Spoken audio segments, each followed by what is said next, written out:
सोबिया अमीन। आज हम 9th class के ऑनलाइन लेक्चर सीरीज़ के सिलसिले का नेक्स्ट लेक्चर के साथ हाजिर हैं। तो आज हमने चैप्टर नंबर 1 की जो एक्सरसाइज है, जो टेक्स्ट बुक की एक्सरसाइज है, वो डिस्कस करनी है और साथ कुछ हमारे जो रिमेनिंग न्यूमेरिकल्स रह गए हैं उनको डिस्कस करते हैं। तो बेटा हमारे पास जो टेक्स्ट बुक है वो आप अपने पास रखिए। उसमें पेज नंबर 24 के ऊपर जो क्वेश्चंस हैं, MCQs हैं और साथ और क्वेश्चंस हैं उनको डिस्कस करते हैं वन बाय वन, साथ साथ देखते जाएं। पूरा चैप्टर हमारा कंप्लीट हो चुका है। अगर आपने साथ साथ लर्निंग की हुई है तो फिर इन दैट केस आप इसको फ़ौरन से जो है जज कर सकते हो कि इस क्वेश्चन का क्या आंसर है। ओके, फर्स्ट क्वेश्चन है that is related to the MCQs। First MCQ में वो कहता है number of base unit in SI system आर। SI सिस्टम में नंबर ऑफ बेस यूनिट्स कितनी होती हैं, और ये ऑलरेडी आप लोगों को बात बताई जा चुकी है बेटा कि जब हम बेस क्वांटिटीज़ की बात करते हैं तो कितनी बेस क्वांटिटीज़ हैं, 7। There are only 7 base quantities. तो यहाँ 4 ऑप्शंस हैं आपके पास। ए ऑप्शन में वो 3 कह रहा है, बी ऑप्शन में वो 6 कह रहा है, सी ऑप्शन में वो क्या कहता है 7 और डी ऑप्शन में वो क्या कह रहा है 9। तो इसकी करेक्ट ऑप्शन कौन सी है, that is the C option. तो फर्स्ट MCQ में आपने 7 के ऊपर टिक करना है और ये ऑप्शन नंबर कौन सी है, सी ऑप्शन नंबर है। ठीक है। नेक्स्ट MCQ में वो कहता है which of the following unit is not a derive unit. 4 options आपके पास गिवन हैं। 4 ऑप्शंस में से आपने बताना है कि इसमें से कौन सी डिराइव यूनिट नहीं है। ठीक है, which one of the following is not a derive unit. ये 4 ऑप्शंस हैं। फर्स्ट ऑप्शन में वो कह रहा है पास्कल। पास्कल किसका यूनिट है, प्रेशर का। प्रेशर तो डिराइव क्वांटिटी होती है। बी ऑप्शन में वो कहता है किलोग्राम।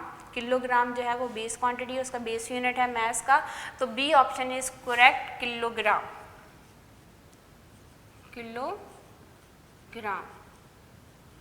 और ये कौन सी ऑप्शन नंबर है जी, B option is correct.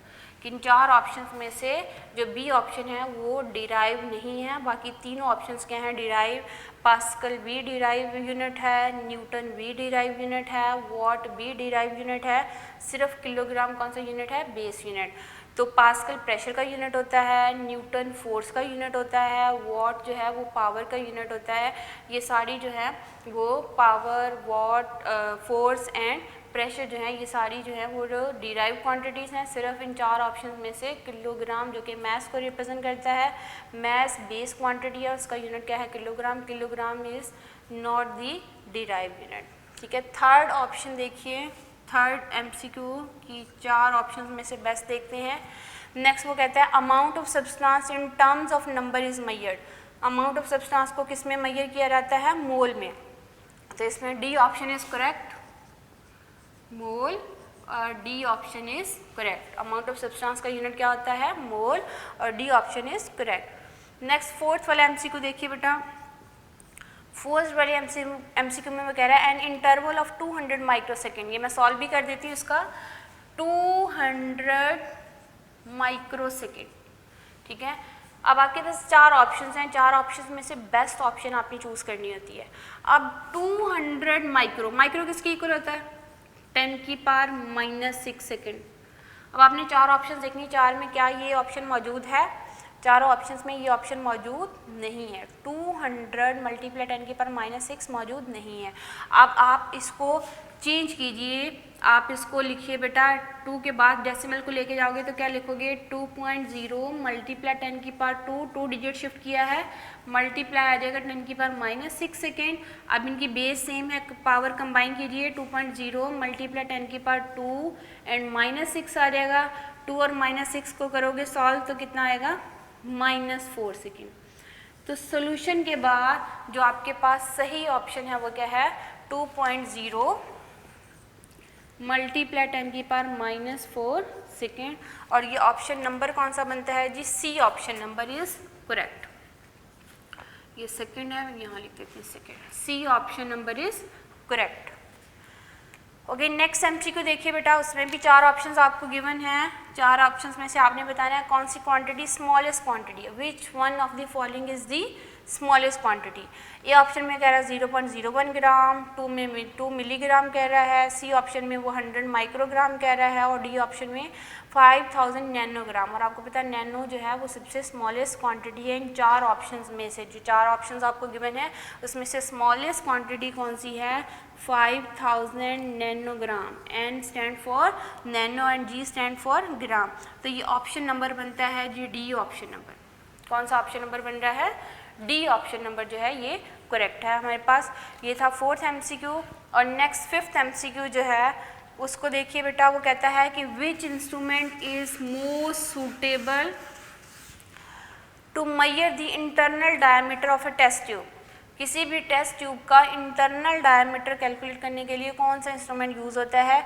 4 option में वो कह रहा है ए में मीटर रूल्स, बी ऑप्शन में वर्नियर कैलिपर कहता है, सी में मेजरिंग टेप, डी में स्क्रू गेज। और आपको पता है इंटरनल डायमीटर हमेशा हम किससे मेजर करते हैं? With the help of the vernier callipers, क्योंकि उसके अपर जाज यूज़ होते हैं उसका इंटरनल डायमीटर कैलकुलेट करने के लिए। तो ये 6 वाले MCQ का सही ऑप्शन क्या है? Vernier calliper. और ये ऑप्शन नंबर क्या है जी? बी ऑप्शन नंबर है। ये आपके पास 6 वाला MCQ।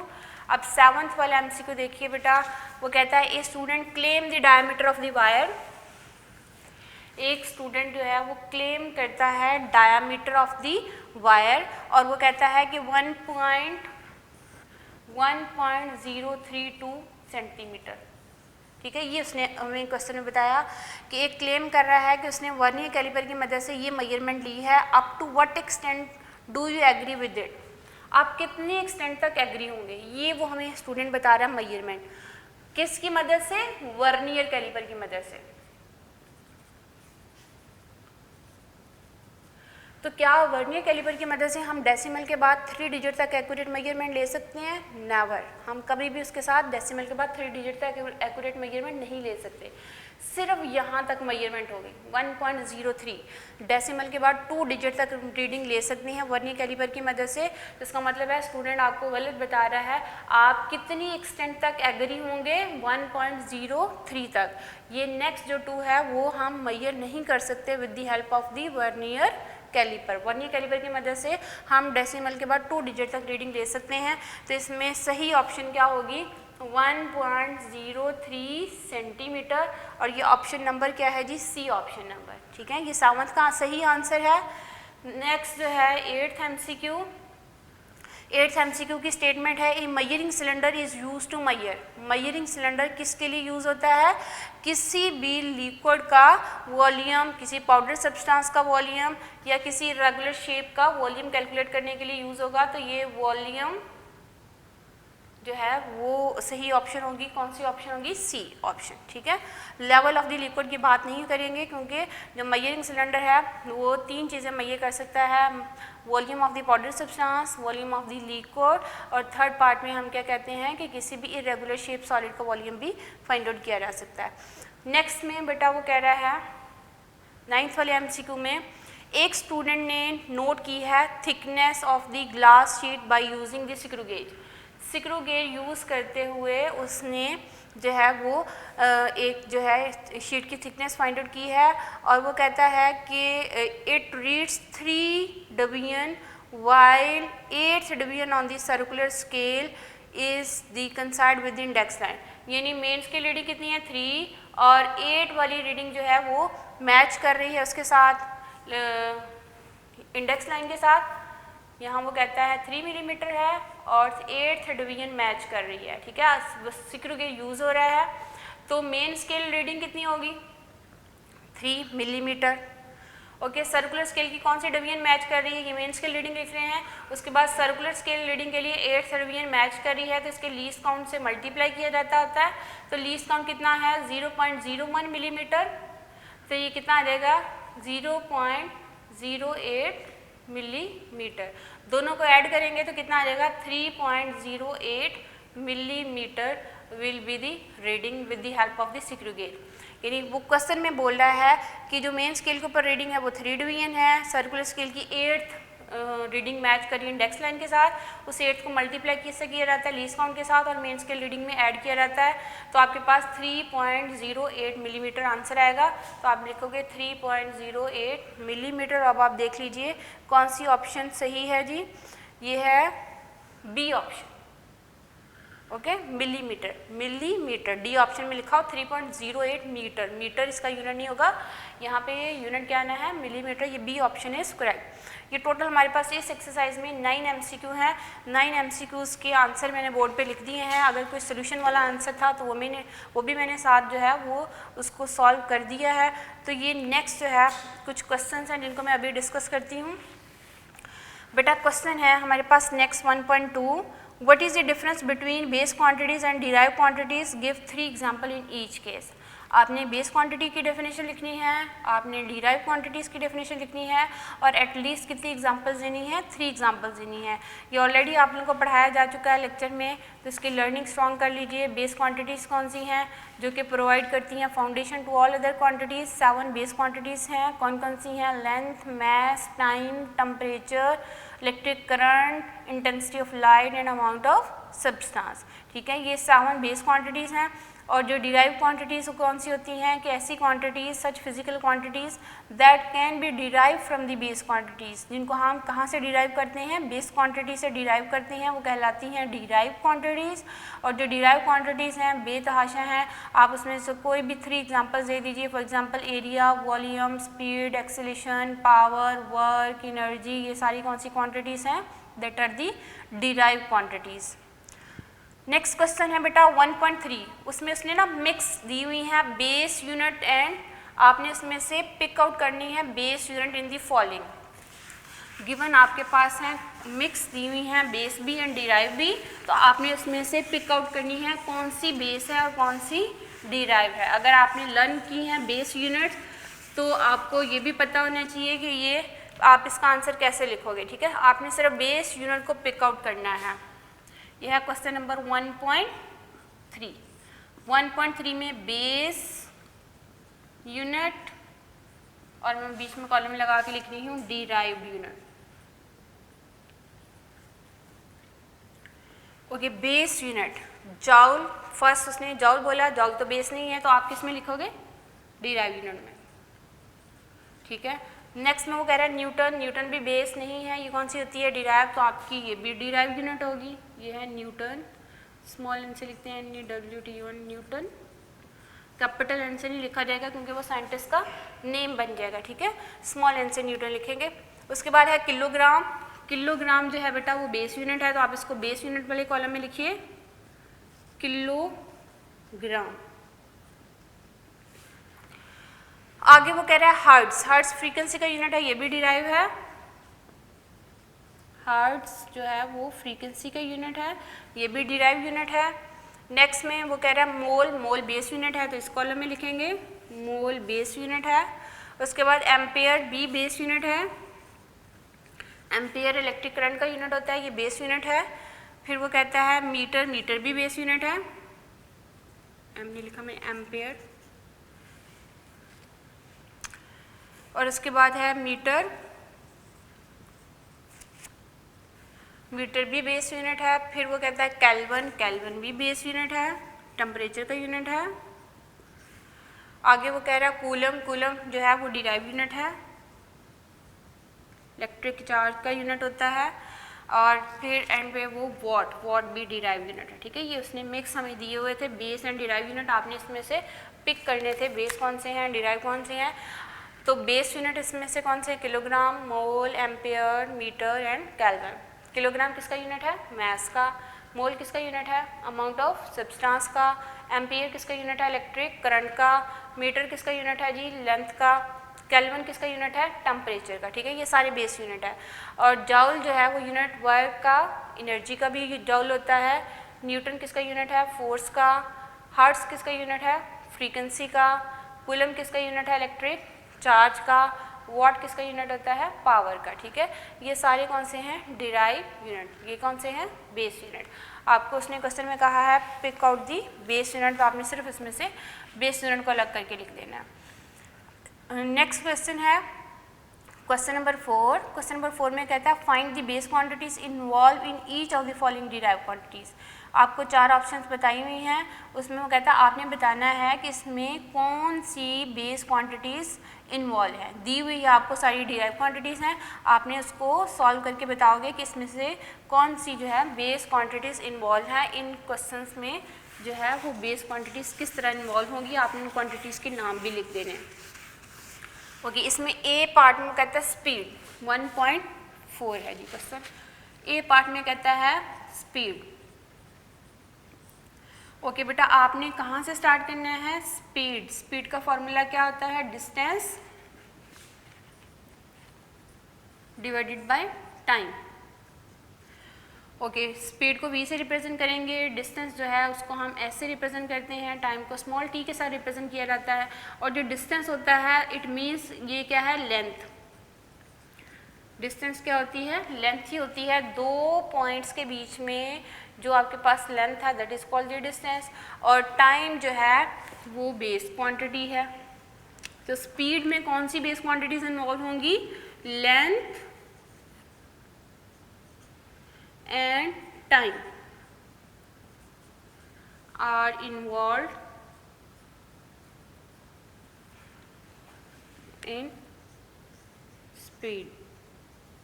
इन स्पीड के फॉर्मूला में आपकी कौन कौन सी क्वांटिटीज बेस क्वांटिटीज इन्वॉल्व हैं? Length and time. ओके, अब सेकेंड पार्ट में वो कहता है वॉल्यूम। वॉल्यूम,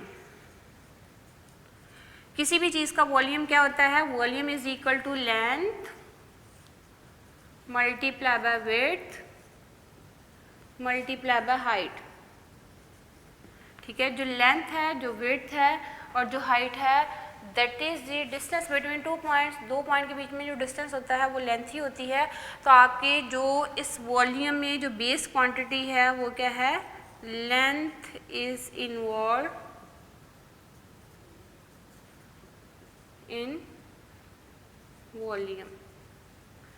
वॉल्यूम में कौन सी जो है वो क्वांटिटी बेस क्वांटिटी इन्वॉल्व है? लेंथ। जो विड्थ होती है वो भी लेंथ होती है, जो हाइट है वो भी क्या है? लेंथ है। ठीक है, अच्छा अब हम सी पार्ट देखते हैं इसका। ये मैं रेस कर देती हूँ।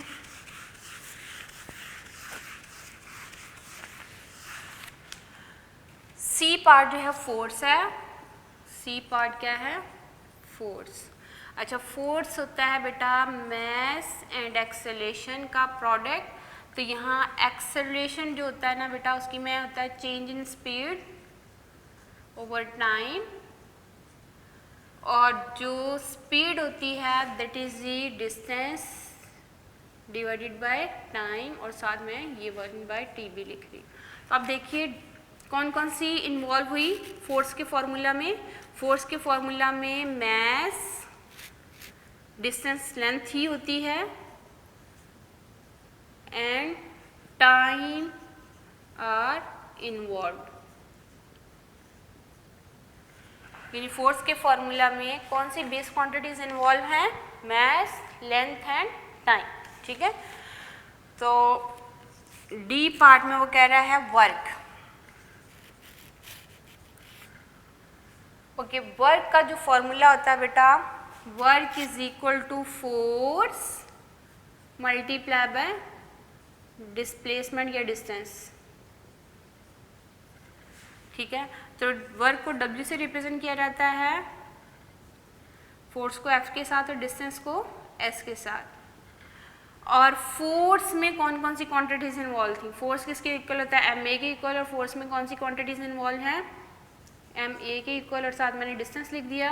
और ma किसके इक्वल होता है? Change in speed divided by time taken, और साथ मैंने s लिख दिया। s बेसिकली लेंथ ही होती है।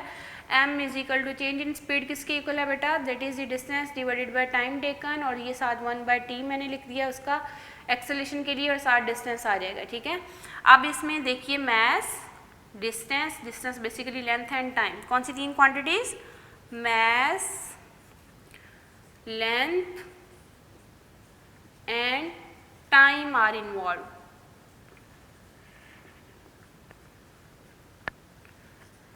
तो ये 3 क्वांटिटीज जो हैं वो इन्वॉल्व हैं किस फॉर्मूला में? वर्क के फॉर्मूला में।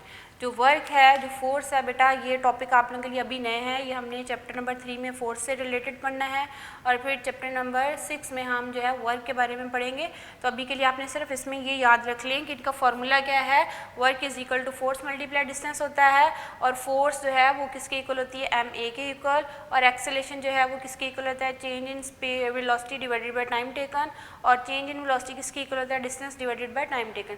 इसको ज़रा हम बेस क्वांटिटीज़ तक लेके गए हैं और फिर यहीं पे बताया मैस, डिस्टेंस एस होता है, ये बेसिकली लेंथ है, length and time are involve in the formula of the work. ये आप लोगों के सोल्यूशन जो है नोट्स के ऊपर भी गिवन है, आप वहाँ से भी एक दफ़ा देख सकते हो।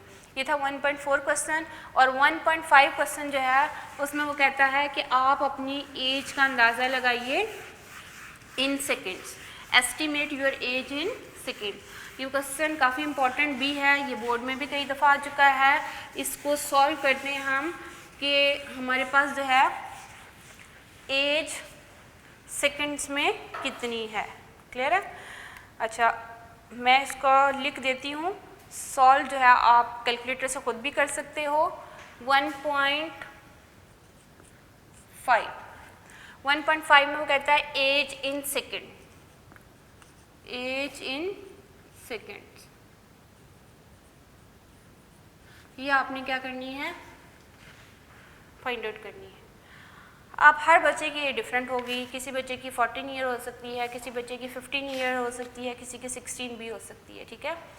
तो सम टाइम बोर्ड में क्वेश्चन आता है तो वो आपको बता देता है कि आप 15 ईयर्स को कीजिए सेकंड में चेंज या वो 16 ईयर को। एवरेज एक मैट्रिक के बच्चे की 15 या 16 ईयर ही होती है एज। तो अब हमने सबसे पहले लिखनी है एज इन ईयर।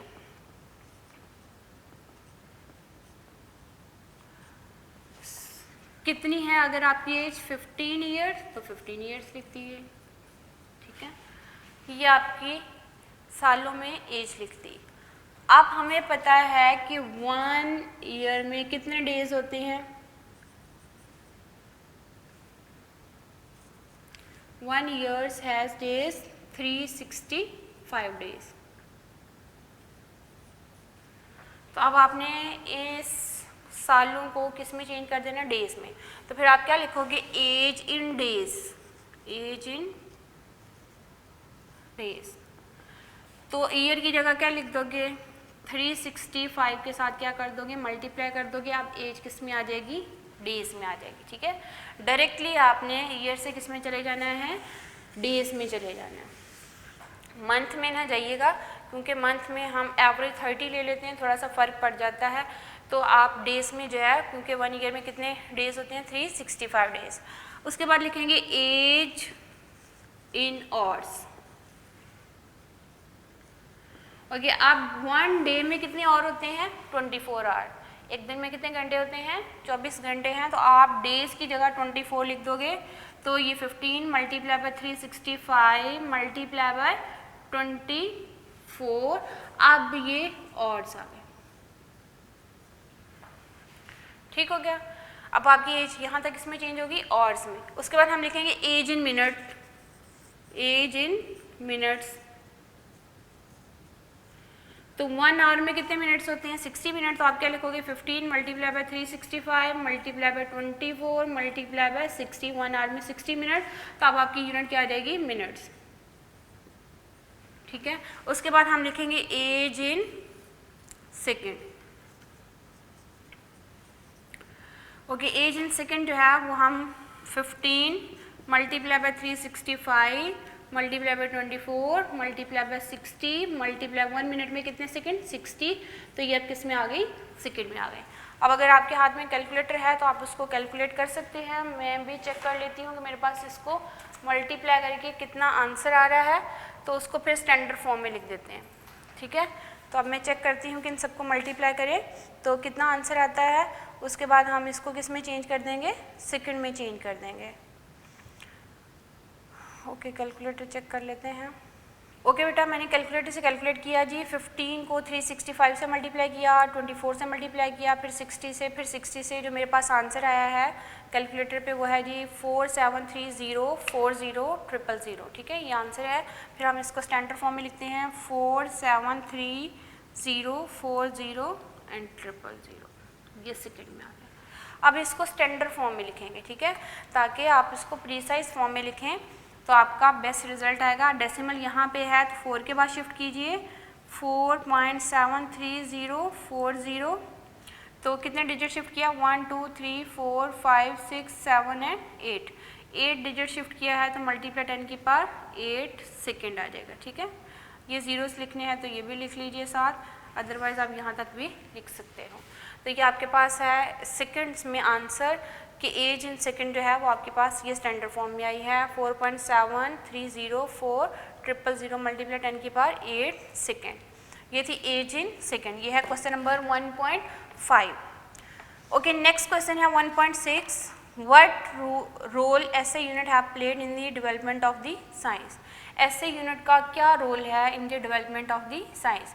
एसए यूनिट क्या थी कि जो हम किसी भी फिजिकल क्वांटिटी को एक्सप्रेस करने के लिए जो कि स्टैंडर्ड यूनिट्स यूज़ करते हैं, जो कि वेट्स एंड मेजर्स ने हमें डिस्क्राइब करके जो है वो बता दी हुई हैं, उन यूनिट्स को हम एसए यूनिट बोलते हैं। लेकिन with the development in the field of science, जब भी हमारे पास साइंटिफिक नॉलेज इंक्रीज़ हो गया तो commonly acceptable system of unit को जो है वो फील किया गया कि ऑल ओवर दी वर्ल्ड एक common acceptable system of unit जो है वो होना चाहिए ताकि हम एक्सचेंज कर सकें साइंटिफिक नॉलेज। तो फिर इस सिलसिले में 1960 में पेरिस में एक जो है कॉन्फ्रेंस हेल्ड हुई, उस कॉन्फ्रेंस को जो है वो डील किया वेट्स एंड मेजर्स ने, जो कि एक पूरा डिपार्टमेंट है जो कि डिस्क्राइब करता है बेस यूनिट्स को एंड उसकी मेजरमेंट्स को और उसके स्टैंडर्ड्स को। तो इस वजह से जो है with the development in the field and science and technology, scientific knowledge को एक्सचेंज करने के लिए जो है हमें ज़रूरत पड़ी कि हम एक सिस्टम, एक इंटरनेशनल सिस्टम डिफ़ाइन करें और इस इंटरनेशनल सिस्टम को ऑल ओवर दी वर्ल्ड जो है वो एक्सेप्ट किया गया। और ये फर्स्ट टाइम जो है 1960 में पेरिस में इसकी कॉन्फ्रेंस हुई और फिर ये डिसाइड किया गया कि कौन सी बेस यूनिट्स होंगी और कौन सी डिराइव यूनिट होंगी और वो स्टैंडर्ड्स प्रोवाइड कर दिए गए जो कि अब हर जो है जगह पे फॉलो होते हैं। नेक्स्ट है 1.7, what is meant by the vernier constant. Vernier constant क्या होता है, जो लीस्ट काउंट कहलाता है वर्नियर कैलिपर का वही वर्नियर कांस्टेंट कहलाता है। और वो क्या होता है कि 1 main scale and 1 vernier scale के बीच में जो डिफरेंस होता है that is called the vernier constant. जब आप इसकी डेफिनेशन लिखोगे तो आप क्या लिखोगे कि what is the vernier constant, आप लिखोगे the least count of the vernier calliper is called the vernier constant. And what is the vernier constant, आप उसकी डेफिनेशन भी साथ लिखेंगे, the difference between 1 main scale division and 1 vernier scale division is the least count of the vernier caliper and it is also called the vernier constant। और इसकी आप फिर साथ फार्मूला लिख दीजिए कि least count is equal to smallest division on the main scale divided by the total divisions on the vernier scale। वो 1 millimetre divided by 10 आ जाएगा तो 0.1 मिलीमीटर आ जाएगा, ठीक है। यही आपके पास क्या है, उसका वर्नियर कांस्टेंट है। ओके, नेक्स्ट क्वेश्चन है 1.8, what do you understand by the zero error of the measuring instrument. Measuring instrument के ज़ीरो एरर से क्या मुराद है। किसी भी मेजरिंग इंस्ट्रूमेंट में एरर क्या होता है कि आपका जो इंस्ट्रूमेंट है उसमें समटाइम्स सिस्टमेटिक एरर एग्जिस्ट कर जाता है कि उनकी ज़ीरो लाइंस आपस में कंसाइड नहीं कर रही होती। अगर ज़ीरो लाइंस आपस में कंसाइड नहीं करती इट मीन्स कि इंस्ट्रूमेंट में क्या चीज़ मौजूद है, एरर मौजूद होता है। तो फिर आपने उस एरर को फिल्टर करना होता है। अगर आप उस एरर के साथ मेजरमेंट ले लेते हो और आपने एरर कैलकुलेट नहीं किया तो आपकी जो भी मेजरमेंट होगी वो क्या हो जाएगी, डाउटफुल हो जाएगी। तो इसलिए बहुत ज़रूरी है कि हमने वो क्या करना होता है, मेजर करना होता है। नेक्स्ट क्वेश्चन है 1.9, why is the use of zero error necessary in a measuring instrument. Zero error क्यों नेसेसरी है मेजरिंग इंस्ट्रूमेंट में। किसी भी मेजरिंग इंस्ट्रूमेंट में ज़ीरो एरर का मौजूद होना इट मीन्स कि आपकी उस मेजरमेंट में जब भी आप उससे लोगे उस इंस्ट्रूमेंट के साथ वो कभी भी एक्यूरेट एंड प्रीसाइज मेजरमेंट नहीं होगी अगर उसमें ज़ीरो एरर मौजूद है। तो फिर इसका बेस्ट तरीका क्या होता है कि आप सबसे पहले ज़ीरो एरर को फाइंड आउट कीजिए और ज़ीरो एरर फाइंड आउट हो गया तो फिर आप उस इंस्ट्रूमेंट के साथ मेजरमेंट लीजिए और फिर आपकी वो मेजरमेंट जो है वो ज़ीरो करेक्शन के बाद एक्यूरेट होंगी। अगर आपने वो करेक्शन नहीं की तो फिर कभी भी वो एक्यूरेट एंड प्रीसाइज मेजरमेंट नहीं होगी। किसी भी मेजरिंग इंस्ट्रूमेंट में ज़ीरो एरर को कैलकुलेट करना बहुत ज़रूरी होता है in order to measure the precise and accurate measurement. Without this measurement आपकी वो जो रीडिंग्स हैं वो हमेशा जो है वो डाउटफुल रहेंगी, वो एक्यूरेट नहीं कहलाएंगी अगर आपने एरर कैलकुलेट नहीं किया। जब आपने एरर कैलकुलेट किया तो ज़ीरो करेक्शन भी लाजमी होती है। नेक्स्ट है what is the stop watch, 1.10 question है। What is the stop watch, what is the least count of the mechanical stop watch you have to use in your laboratory. Stop watch क्या है कि वो watch जिसको हम अपनी मर्जी से स्टॉप कर सकते हैं, एक इंटरवल के टाइम को नोट करना है, तो उसके लिए हम यूजुअली क्या चीज़ यूज़ करते हैं, स्टॉप वॉच। दो तरह की स्टॉप वॉच होती हैं, mechanical stop watch and digital stop watch. जो मैकेनिकल स्टॉप वॉच है उसको वो 10th part of the second जो है वो एक्यूरेटली मेजर कर सकती है, और उसका जो लीस्ट काउंट होता है 0.1 सेकंड होता है। और जो डिजिटल स्टॉप वॉच है वो 100th part of the 1 second accurately measurement कर सकती है, तो उसका जो लीस्ट काउंट होता है 0.01 सेकंड होता है। जो मैकेनिकल स्टॉप वॉच है उसका लीस्ट काउंट कितना होगा, 0.1 सेकंड है। सेकंड लिखना है यूनिट, क्योंकि टाइम का यूनिट क्या होता है, सेकंड होता है। नेक्स्ट क्वेश्चन है why do we need to measure the extremely small interval of time. हमें क्यों ज़रूरत पड़ती है extremely small intervals of time को नोट करने की। हम बेटा लेबोरेटरी में जब भी एक्सपेरिमेंट्स करते हैं तो वहाँ पे हम अपनी रिस्ट वॉच के बजाय हम स्टॉप वॉच यूज़ करते हैं। उसकी रीज़निंग क्या है कि वहाँ बहुत सारी ऐसी मेजरमेंट्स हैं जो उसमें टाइम इंटरवल बहुत शॉर्ट होता है। फॉर एग्ज़ाम्पल मैंने किसी मैच को गिराया है एक हाइट से, तो फ़ौरन जाके हिट करेगी, तो मैंने टाइम इंटरवल नोट करना है। तो फिर मैं क्या करूँगी, अपने हाथ में स्टॉप वॉच रखूँगी कि उसको ऑन किया तो मैंने इधर से वो मैच को जो है वो रिलीज़ कर दिया, और साथ ही वो मैच जाके ग्राउंड को हिट करेगा तो स्टॉप वॉच को ऑफ कर देंगे। तो ये स्मॉल इंटरवल ऑफ टाइम है इन दो जो है पॉइंट्स के बीच में, तो हम इजीली स्टॉप वॉच से मेजर कर सकते हैं। सेम चीज़ अगर मैंने रिस्ट वॉच से मेजर करनी हो तो ये मेरे लिए बहुत मुश्किल होगा, मैं वो टाइम कभी भी एक्यूरेट नोट नहीं कर सकूँगी, क्योंकि एक साथ उस ऑब्जेक्ट को गिराना और फिर अपनी वॉच पे उसको प्रॉपरली नोट करना तो ये पॉसिबल नहीं है। तो बहुत सारे इंटरवल्स ऐसे हैं जो कि इंतहाई शॉर्ट होती हैं लेबोरेटरी में काम करते हुए, तो उसके लिए फिर हम स्टॉप वॉच यूज़ करते हैं। नेक्स्ट है बेटा what is meant by the significant figures of the measurement. Last lecture में सिग्निफिकेंट पढ़ाया गया है। What is the significant figures, all the accurately known digit, her accurately known digit and first doubtful digit जो होता है वो क्या कहलाता है, सिग्निफिकेंट फिगर। और जो सिग्निफिकेंट फिगर्स होते हैं वो किसी भी मेजर्ड फिजिकल क्वांटिटी की एक्यूरेसी को, उसकी प्रीसीजन को रिफ्लेक्ट करते हैं। इसमें डेफिनेशन लिखनी है। ओके, नेक्स्ट क्वेश्चन है 1.13 how is precision related to the significant figures in the measured quantity.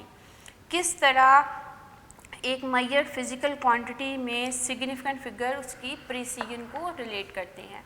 चलिए अब मैं एक एग्जांपल आपको देती हूँ कि मेरे पास है कोई भी physical quantity, for example length ही है, ठीक है। उस लेंथ को मैंने मीटर रूल से मेजर किया, उसी की लेंथ को मैंने वर्नियर कैलिपर से भी नोट किया, उसी लेंथ को मैंने स्क्रू गेज, 3 डिफरेंट इंस्ट्रूमेंट से मैंने नोट किया है, ठीक है। एक सॉलिड सिलेंडर है छोटा सा मेरे पास, ये है एक सिलेंडर, इसकी लेंथ मैंने नोट की है।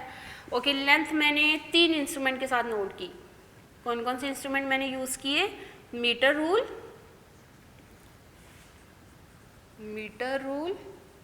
फिर मैंने यूज़ किया वर्नियर कैलिपर, और फिर मैंने यूज़ किया स्क्रू गेज, ठीक है। इसकी लेंथ मैंने मीटर रूल से नोट की है, तो ये मेरे पास आई है 2.1 सेंटीमीटर। तो ये मैंने मीटर रूल से मेजर की तो कितनी आई, 2.1 सेंटीमीटर। ये एक्यूरेटली नोन डिजिट है और ये क्या है, फर्स्ट डाउटफुल डिजिट। कितने सिग्निफिकेंट फिगर्स हुए, 2 सिग्निफिकेंट फिगर्स हैं मीटर रूल की मदद से अगर फाइंड आउट किया। सेम मैं रीडिंग अगर वर्नियर कैलिपर की मदद से नोट करती ना तो मेरे पास आ रही है 2.14 सेंटीमीटर। इसका मतलब है कि वर्नियर कैलिपर ने डेसिमल के बाद कितने डिजिट्स तक एक्यूरेटली मेजरमेंट दे दी है, 2 डिजिट्स तक। इसमें नंबर ऑफ सिग्निफिकेंट फिगर्स कितने हो गए, 3।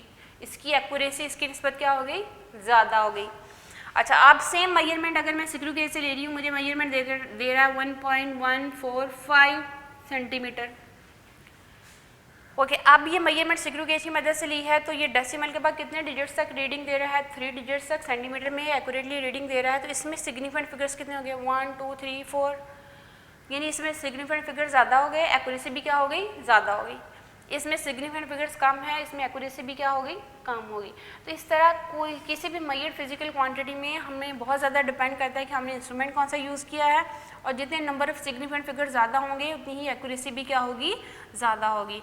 तो नंबर ऑफ सिग्निफिकेंट फिगर्स जो है वो डिफाइन करता है accuracy of the measured physical quantity. ठीक है, आप इसको वर्डिंग में लिखिए। इसमें से कुछ क्वेश्चन ऐसे हैं जिनके आंसर आपने लर्न करने हैं नोट्स पे, और हर क्वेश्चन के आंसर नोट्स में मौजूद है, आप वहाँ से लर्न कर सकते हो।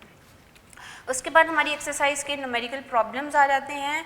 न्यूमेरिकल प्रॉब्लम्स 1.1, 1.2, 1.3, 1.4, 1.5, 1.6 एंड 7 तक जो है मैं अपने लेक्चर्स के एंड पे करवा चुकी हूँ। जब हमने टॉपिक पढ़े हैं उसके एंड पे ये न्यूमेरिकल्स हमारे सॉल्व हो चुके हैं। जो न्यूमेरिकल्स हमने अभी तक नहीं किए वो हैं 1.8, 1.9 एंड 1.10। ये 3 न्यूमेरिकल्स अभी मैं सॉल्व करती हूँ बोर्ड पे। और ये जो न्यूमेरिकल्स हैं बेटा that are related to the significant figure. ठीक है, इसके कुछ पार्ट्स हैं और वो क्वेश्चन में बोलता है कि आपने बताना है कि इसमें से कौन से ऐसे हैं फिगर्स जिसमें नंबर ऑफ सिग्निफिकेंट फिगर्स 3 हैं। आपने उसका आंसर करना है। ठीक है, ओके, क्वेश्चन है 1.8 न्यूमेरिकल।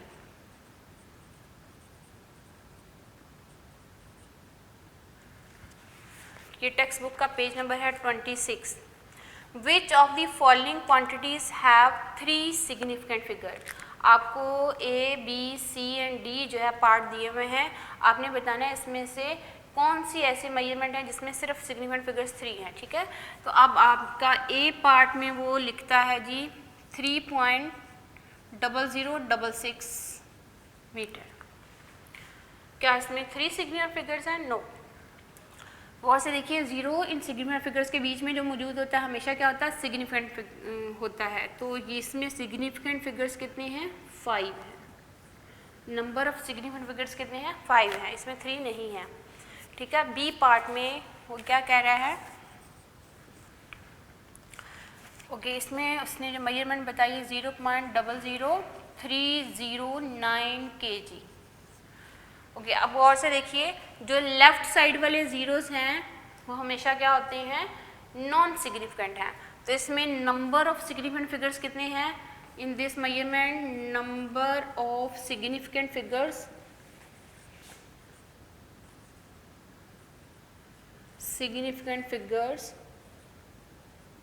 That are 3। ठीक है, ये बी पार्ट में कितने सिग्निफिकेंट फिगर्स हुए? 3।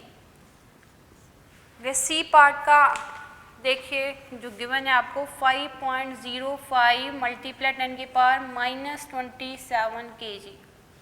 इसमें भी देखिए कि जब 10 की पावर के साथ जितने डिजिट्स होते हैं वो हमेशा क्या होते हैं? सिग्निफिकेंट। तो इसमें भी नंबर ऑफ सिग्निफिकेंट फिगर्स कितने हैं? Number of significant figures are 3।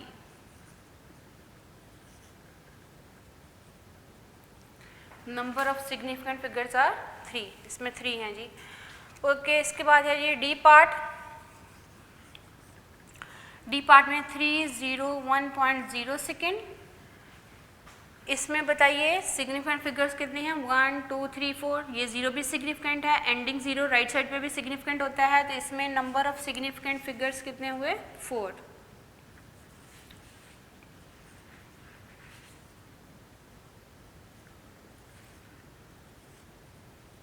That are 4। Okay, तो कौन से ऐसे पार्ट हैं जिसमें सिग्निफिकेंट फिगर्स 3 हैं? तो आंसर क्या होगा? Hence part B and part C have 3 significant figures.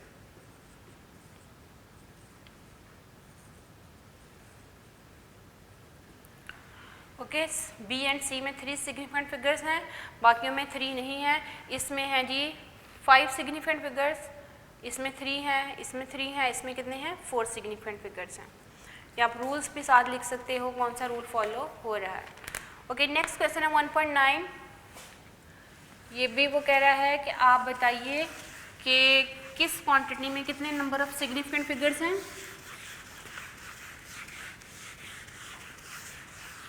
इसमें तो उसने पूछा था कि किस में सिर्फ 3 है, तो वो बी एंड सी पार्ट था। अब 1.9 जो है न्यूमेरिकल, उसमें वो कह रहा है कि what are the significant figures in the following measurements. इसमें भी ए पार्ट जो है उसमें 1.009 मीटर। ठीक है, ये आपके पास क्वांटिटी है। कौन सा रूल फॉलो होगा?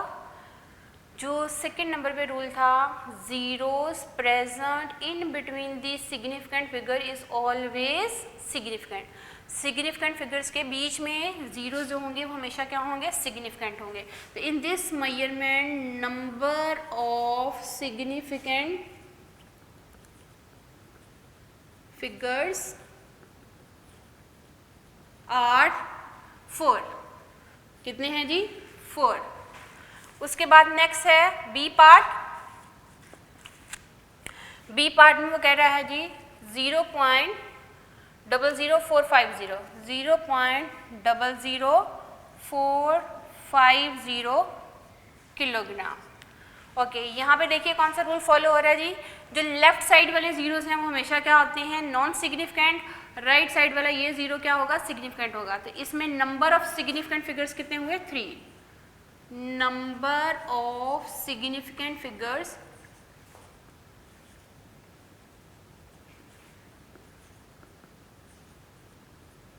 That are 3। रूल भी आप लिख सकते हो वर्डिंग में साथ।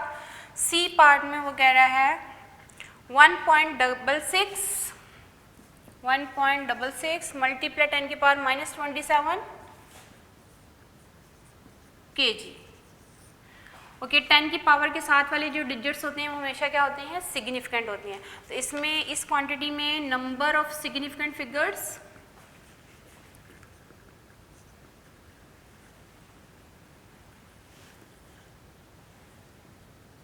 That are also 3।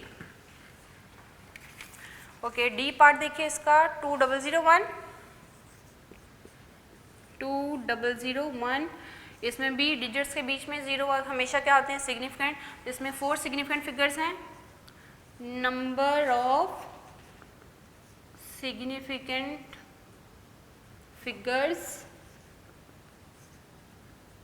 और 4। ओके, ये टोटल ABCD पार्ट 4 पार्ट्स हैं।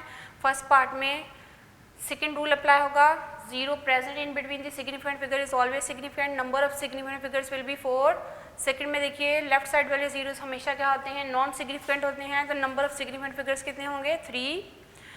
ये फिफ्थ वाला रूल कि हमारे पास अगर स्टैंडर्ड फॉर्म में कोई नंबर लिखा गया है तो 10 की पावर के साथ वाले जितने डिजिट्स होंगे वो क्या होते हैं, सिग्निफिकेंट। तो नंबर ऑफ सिग्निफिकेंट फिगर्स कितने हुए, 3। इसमें zero in between the significant figure is always significant. ये था हमारे पास क्वेश्चन नंबर 1.9। अब हम आते हैं क्वेश्चन नंबर 1.10 पे, जो कि न्यूमेरिकल है इस चैप्टर का last.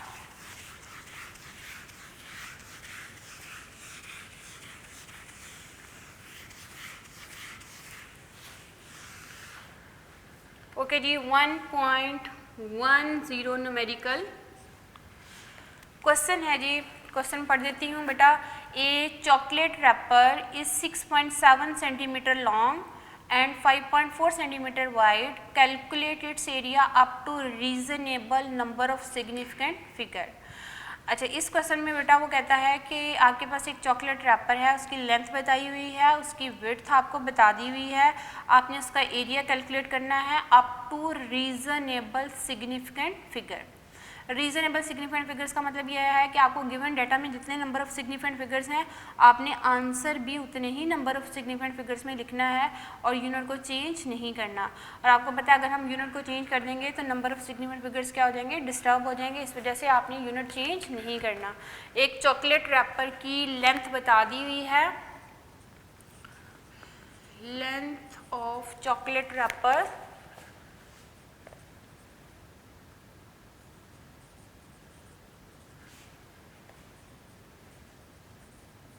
Chocolate wrapper that is L से रिप्रेजेंट कर देते हैं लेंथ को। ये गिवन है जी 6.7 सेंटीमीटर, ठीक है। और उसके बाद विड्थ बता दी हुई है, विड्थ ऑफ चॉकलेट रैपर, उसको मैं W से रिप्रेजेंट कर सकती हूँ, आप B से भी कर सकते हो। ये आपको गिवन है 5.4 सेंटीमीटर, ये आपको गिवन है। और आपने फाइंड क्या करना है जी, आपने एरिया कैलकुलेट करना है, area of chocolate wrapper.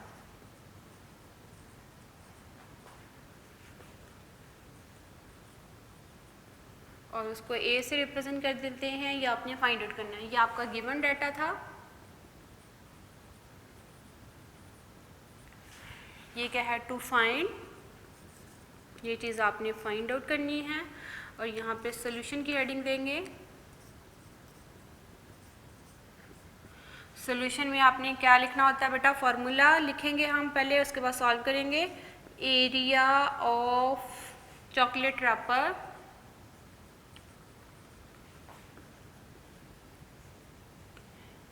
That is equal to length multiply by width. ठीक है, तो एरिया को ए से रिप्रेजेंट कर दिया हमने, लेंथ को एल के साथ एंड विड्थ को मैंने डब्ल्यू के साथ रिप्रेजेंट कर दिया।